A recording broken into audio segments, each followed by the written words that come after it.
কিন্তু আমি একজন মুসলিম, এই ভিডিওটা করছি, আমাকে খুব ভয়ও লাগছে।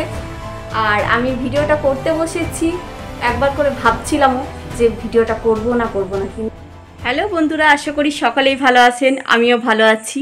আজকে যে ভিডিওটা নিয়ে আমি আলোচনা করতে বসেছি, কিছু কথা বলতে বসেছি, অবশ্যই ভিডিওটা দেখলে আমাকে গালাগালিও দেবে, কারোর ভালো লাগবে, কারো খারাপও লাগতে পারে। অবশ্যই যেটা দেখছি সেটাই বলছি, যে আমাদের বাংলাদেশের কিছু কিছু মুসলমান আছে, সবাইকে বলছি না, সকল মুসলিমদেরকে বলছি না আমি, কিছু কিছু মুসলিম আছে মানুষ, এই যে স্লোগান মিছিল বের করেছে দুর্গাপূজা হতে দেবে না, দুর্গাপূজা বন্ধ করতে বলছে, তাই না? মানে আবার কোথাও কোথাও মণ্ডপের টাকারও কথা বলা হয়েছে, যে দুর্গাপূজা করতে গেলে টাকা লাগবে, 5 লাখ টাকা লাগবে, এটাও শোনা যাচ্ছে।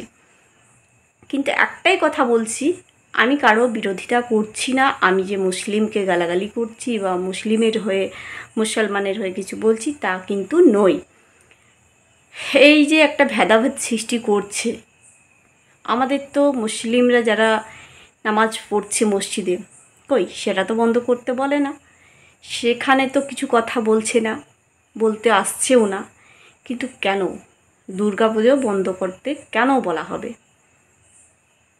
একটা তো ইচ্ছাকৃতভাবে এটা কিন্তু দ্বন্দ্ব সৃষ্টি করছে, নিজেদের মধ্যে একটা ঝামেলা তৈরি করছে। কিন্তু আমাদের রাজ্যে এই ভেদাভেদ নেই।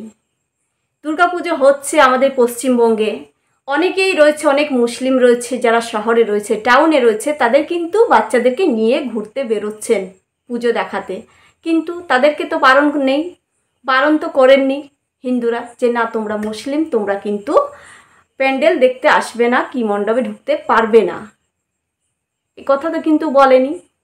যাই হোক, মানুষ এই যে ভেদাভেদ সৃষ্টি করছে, আমাদের কিন্তু পশ্চিমবঙ্গে এই রকম নেই। আমাদের পশ্চিমবঙ্গে কিন্তু হিন্দু মুসলমান সবাই কিন্তু পুজো মণ্ডপ দেখতে যায়, ঘুরতে যায়, টাউনে যারা থাকে, গ্রামেও থাকে যারা, কিন্তু শখে দেখতে যায় কেমন হয়েছে না হয়েছে, বাচ্চাদেরকে নিয়ে ঘুরতে যায়।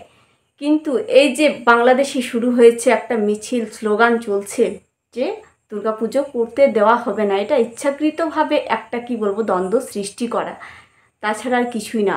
কিন্তু আমি একজন মুসলিম, এই ভিডিওটা করছি, আমাকে খুব ভয়ও লাগছে।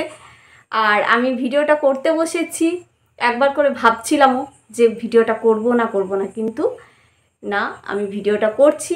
তাতে অনেকেরও খারাপও লাগতে পারে, অনেকের ভালো লাগতে পারে। মণ্ডপে মণ্ডপে ওরা চিঠিও আসছে, হুমকি দেওয়া হচ্ছে যে দুর্গাপুজো করলে পরে নাকি মাসুল গুনতে হবে।